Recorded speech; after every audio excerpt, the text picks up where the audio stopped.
Hi, my name is CB Joseph. I am part of MNC, which is a technology company.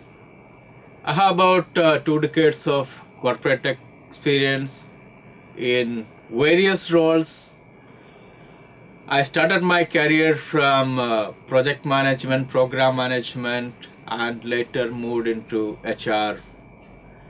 I have about 12-13 years of experience in HR domain. I manage the HR operations and HR shared services of a large organization which has about 4,000 employees. So depending on your time zone, welcome everyone to this session of performance management and goal setting in today's changing context. If I step back to about 2 decades, when I started my career, it was more like a feedback directly given by the supervisor without any discussion on any of your performance. So you never got an opportunity to know what is performance management, what did you do, what is the basis on which you are rated or you are treated in a particular way. It was more like a confidential performance report which only the supervisor knew on what basis it was created, what basis you were rated, and it has never seen the light of the day. It remained in the files of the employee as a confidential report. Therefore, the employee never got an opportunity to know on what basis he or she was assessed, rated, and what were the improvement opportunities. Also, it was considered as a synonym to performance appraisal or increment. It was never a performance management process. It was just a basis for giving you X amount as increment. It was the privilege, the rating or the feedback mechanism was private to the managers or the supervisors who did the appraisal, and it was never shared with the employee. Therefore, the employees never got an opportunity to understand what did they do right, what did they not do right, and what were the opportunities for improvement for them. It was also, I remember that it was also used as a tool for setting personal scores. If you had a difference of opinion with your supervisor at any point in time, so all used to come during the performance appraisal process that you did not do this, you did not do that, and you talked like this, you behaved like this. So it was never a constructive discussion, it was just a fault finding exercise about 2 decades ago. It was a one-sided decision. It was a view of the manager, more subjective rather than any objective mechanism for measuring it. The origin of it could be, if I do it, I think it, if I assess it today, it could be from the government system of appraisal, where probably a confidential report is prepared by the division head or the department head, and that goes into the file as a confidential document, which also remained as confidential. Probably we inherited that culture, and that is where the confidentiality part came in. And even if somebody asked for a feedback, even if somebody wanted to understand what did they do, what did they not do, it was considered as an area of disobedience. That how could that employee ask for a feedback on his performance? How could he challenge his manager? It was considered as insubordination in a way. Therefore, employees never raised their voice, or they were hesitant to seek questions or clarifications. Then came early 1980s, when a formal structured way of performance assessment was created. It was also an era when industrialization picked up, technology became part of the process, companies have started defining the process in a very organized, structured, time-bound manner. There originated the performance department, owners for performance management, various trainings got evolved during that period, and companies have started putting in a very formal structured process around that. I'm sure many of you would have read or heard about SMART. It was a publication by George Doran that SMART, S-M-A-R-T, is a way of, or a new way of performance management and appraisal. SMART stands for specific, measurable, achievable, realistic, and time-bound review of performance. Specific means your goals have to be specific. It has to be linked to a strategy. There has to be a plan around it, and it has to be a specific outcome bound. So one should know what is the goal, what is the objective. It has to be very specific.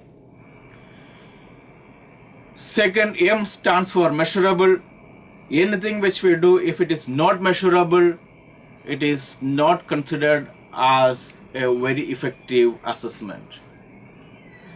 It has to be measurable in terms of value, in terms of dollar value, monetary value, return on investments, or any other way which can be very clearly categorized and measured and communicated to the stakeholders, including the affected employee, that hey, this is where you stand in terms of measurement. Achievable is again, we have a target. It has to be measurable, but it has to be achievable realistically. You can't set a target which is unattainable for an employee. So it has to be very realistic, very achievable, and the manager or the organization has to provide support. The realistic goal, result-oriented, result-based, relevant to the business, relevant to the function where the employee is part of. For example, you can set a target of sales for a HR person. I will come later how is it interlinked but X number or X volume has to be part of X function and Y volume has to be part of Y function. It can be interlinked. It is interlinked today. It is treated as one area, one goal today, which we will talk about later. And more importantly, any assessment has to be time bound. When I say time bound, it has to be for that period of appraisal or discussion. It could be quarter, it could be half yearly, it could be annually, depending on your organization's priority. It could be long term, short term, or mid term. But there has to be a specific time, it has to be time bound, and it should not be left open.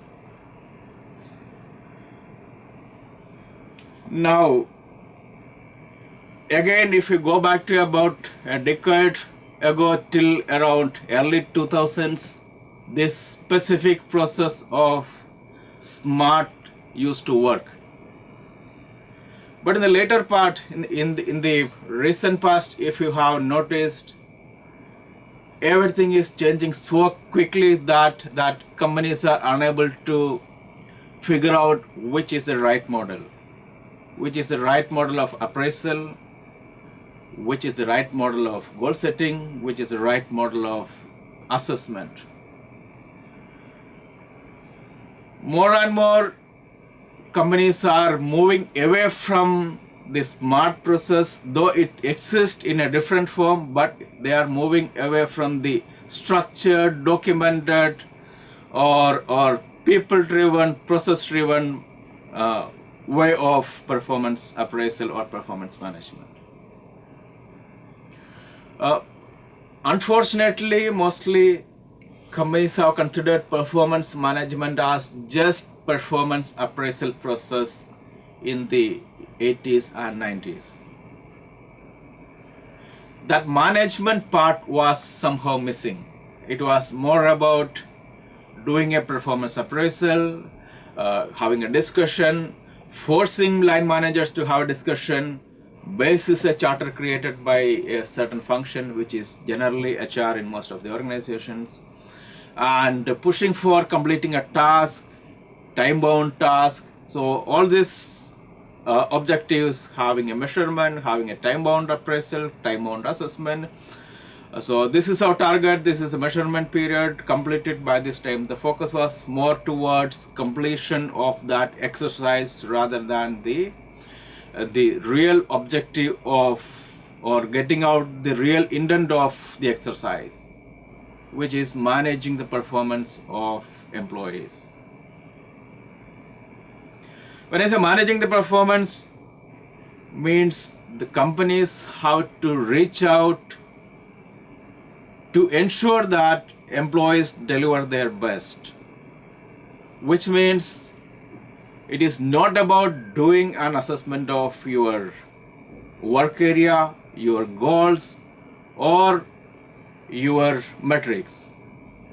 It is much beyond that. It is about how do you plan the career of the employee? How do you enable the person, the resource, to deliver his best?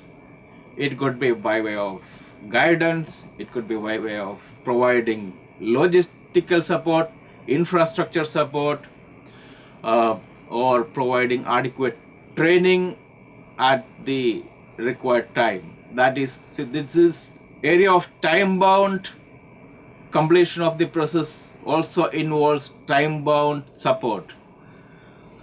So the last decade was probably a decade of enablement. So where we started from, it was a confidential to just a review of the goal to a facilitation or enablement. That was the focus on last decade. That how do you enable your employees to achieve more, achieve their targets, going beyond the routine of a manager in saying or in stating that what is done or what is not done. The managers were in a way forced to ensure that they provide support, adequate support to the employees, to their resources, to their team members at the right time. Therefore, it was again interlinked that employee has a goal, manager has a goal, or probably manager had a goal, so it was drilled down to the employees. It was interlinked. Now, when we look at the performance appraisal process of our organization and how we started, where we stand today, and when we also look at how other companies are doing it, there's a clear pattern that companies are moving away from this checklist based review of employees and their achievements. It is more going to be focused based on the team performance, the organization performance, the business unit performance. The larger picture is what is being looked at now. Several companies have started taking this step. Some of the companies, I'm sure you also must have read or learned, that they have discontinued this appraisal or the so-called performance review process, which was originated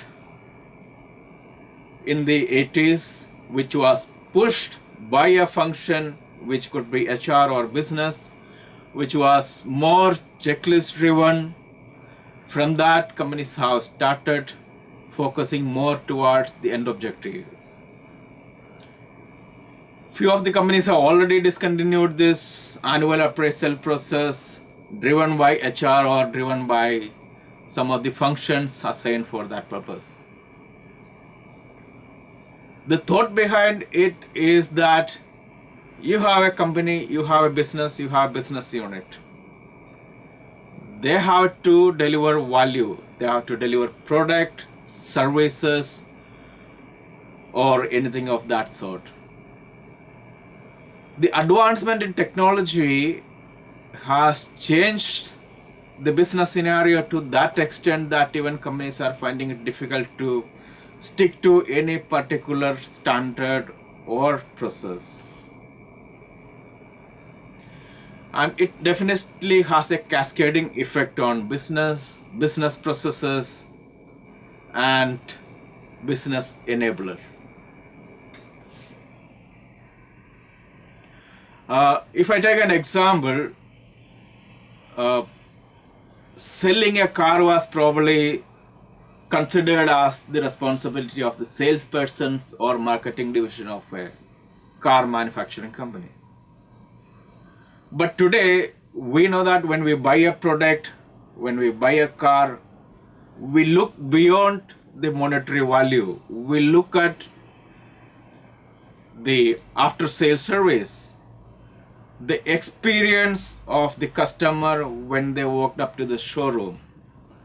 How did the salesperson, the customer service persons, how dealt with you? How did they sell you? How did they show value to the product more than saying that this is the brand of the product, these are the features. So what are the additional features? What is the value which they have added over a period of time from the last product to this new product?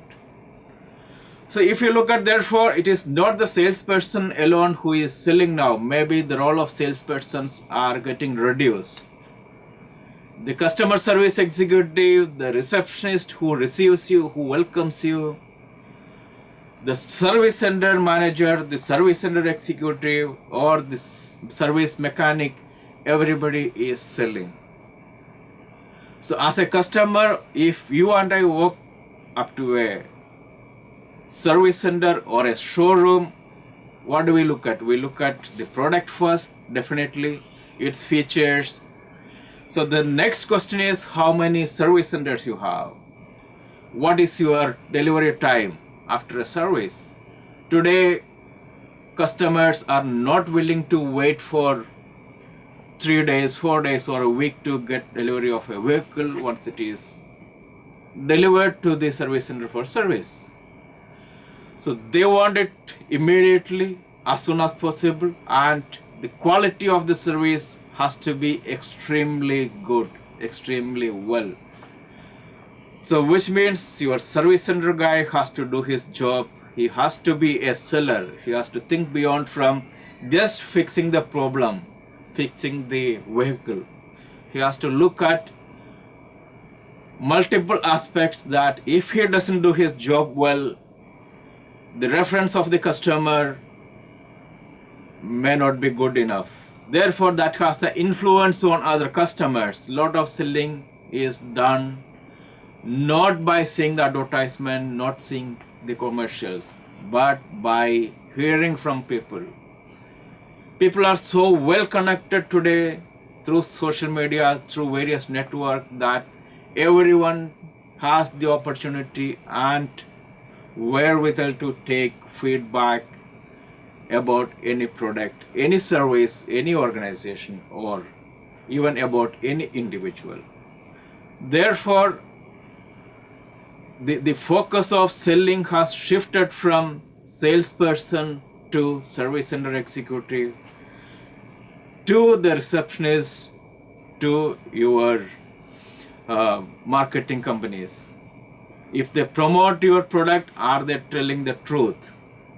Very transparent way of selling, very transparent way of setting the timelines. If you say that your vehicle will be delivered by 4 p.m., it has to be delivered. So therefore, what I wanted to convey is that selling a vehicle for a manufacturing or a car manufacturing company is a goal of the salesperson, the service center, the after sales service center, the dealer, everybody. Even the dealer has a target. Okay. The dealer has to deliver the vehicle on time. They should not make false promises. Everything is now interlinked. Therefore, all the employees who are part of that organization, part of that selling process, servicing process, after sales process, everybody has a goal towards selling. Yes, there is definitely a measurement. The target of a salesperson may be at X level, the service center executive may be at Y level, or a dealer could be at a Z level. But definitely all of them have their stake in selling a product. Therefore, the KRA or the performance appraisal process, performance management process, and goal setting of every department associated with selling is interlinked. It's not possible that salespersons just sell and achieve his target, because if you want to achieve repeat sales, if you want to add volume, it's all a volume game today. If you want more volume, if you want more references, then you have to ensure that every corner of the organization is aligned to that same goal of selling.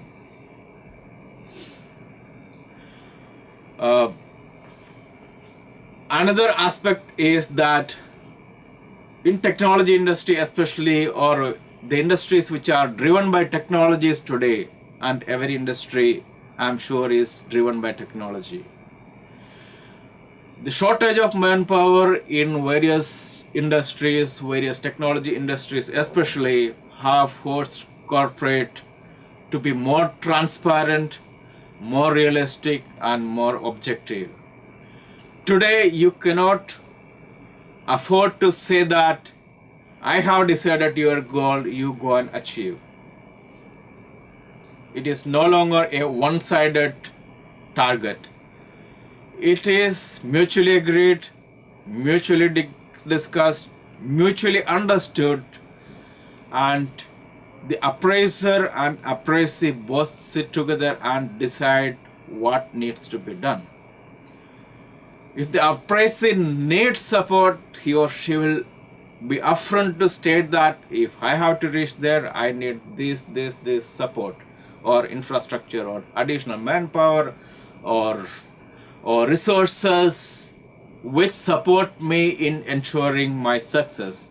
So they are no longer hesitant to state that what is their requirement, and it is a mutual relationship. Another aspect of this is that in the changing context is that the globalization of industries, globalization of business, every business, every industry, every segment is globalized. It is no longer country specific, area specific, or a product specific. So in the global context, in the global environment, companies have been forced to think differently. It is a virtual world. It is not that people meet day-to-day basis, people interact, people sit in the same office. It is a kind of virtual world in every segment. And managing your virtual workforce, monitoring them, setting goals for them, and providing support them, all is done using technology as a platform. Therefore, enabling the person or persons or teams with adequate support of technology has become an imperative for the success of the business, success of the individual, success of the organization. Which means, again, if I look back, an employee can today demand that if I have to reach there, I need this technology, this support, this team, this resource. And it is the manager or the organization who has to provide, who has to ensure that he or she is given adequate support. Globalization also has brought in standardization, uniformity of the processes and goals. The size of companies have grown manifold. It is in thousands and in millions the number of workforce in many companies, many organizations. Therefore, a standard process driven by technology, which could be easily monitored, which could be easily measured, and easily communicable, that is what is driving the change. A resource who has a target, a manager who has a target, or a function that has a target to reach a level, reach a stage, they know upfront what is their target, where do they stand today, and what is the gap.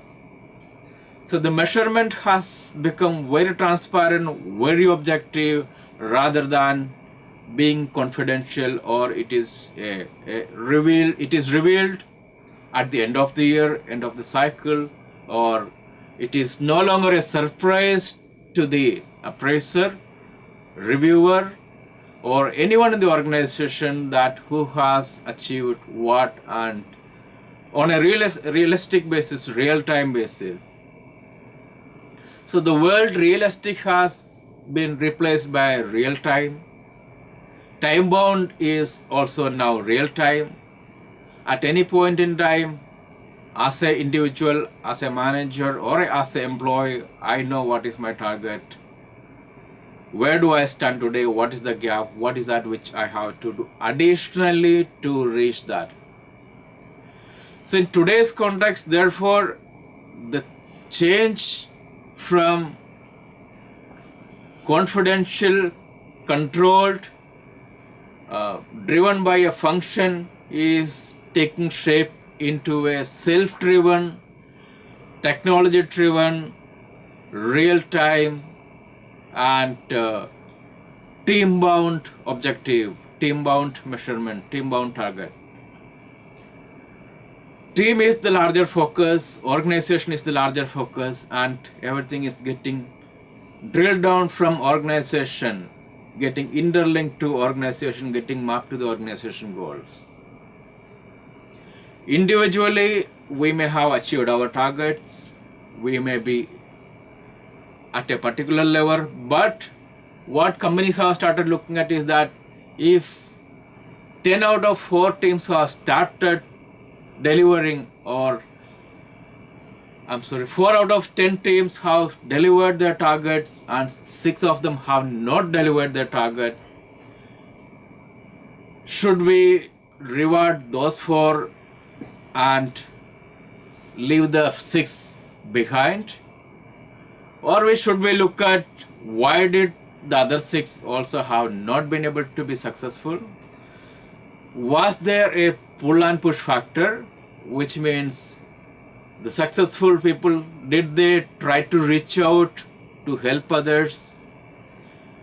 Did they try to share their knowledge, share their experience? How did they achieve their targets? Did they try to help others in the organization to reach their target? So the goal setting is setting beyond my own target.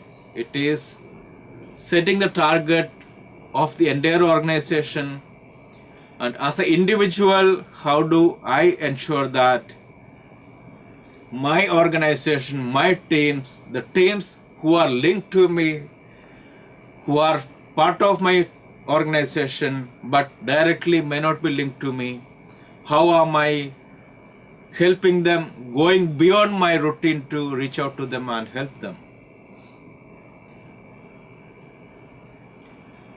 Transparency, as I have said, has taken place over and above anything.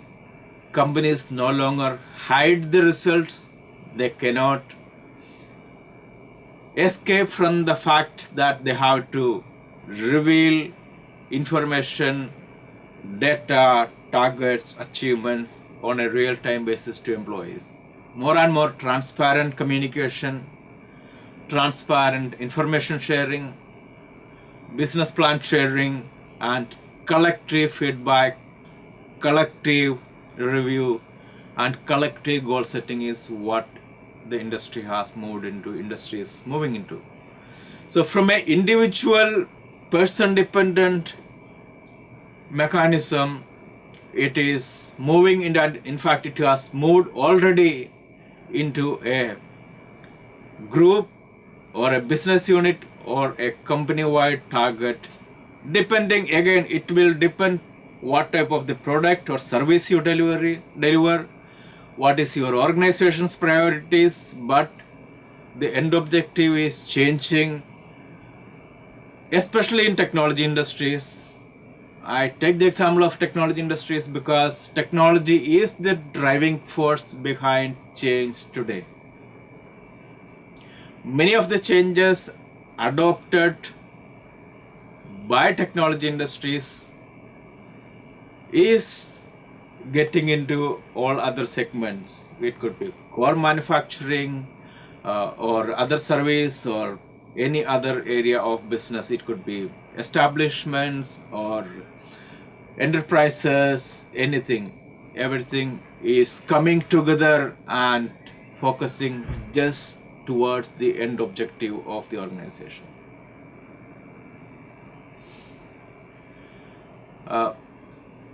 So what is again happening therefore on the performance management process is that the tool which you developed 2 decades ago or a decade ago to measure a specific KRA, individual KRA, or a individual's performance is getting replaced by team KRAs, team goals, and organization's goals are obviously a linkage to any success factor of an individual. It is no longer a standalone process. It is no longer a individual isolated functions responsibility. At least the organizations which I am aware of, they are focusing towards common goal. Technology is an enabler in terms of providing business support, providing real-time information, realistic information, time-bound information, rather than being used as a platform to monitor a set of targets, set of goals, which we used to call KRAs or key result areas. So from individual KRA based, it is moving into team based, project based, and assignment based. Even the hiring pattern, if I say it is going to change sooner, that companies would be hiring for a project or an assignment rather than hiring an employee for a long-term, lifelong engagement or a assignment. It is no longer going to be a lifelong assignment. It is going to be a short-term, project-based, assignment-based, specific task-based hiring. You hire a team for a task, you hire a team for a project, complete the task or a project, dissolve it again, go for the next one. So even in the hiring, therefore, this change is happening, and this is likely to happen very soon in several type of industries, especially who are person dependent, who are technology dependent, and the industry segments such as IT, BPO, KPOs, etc.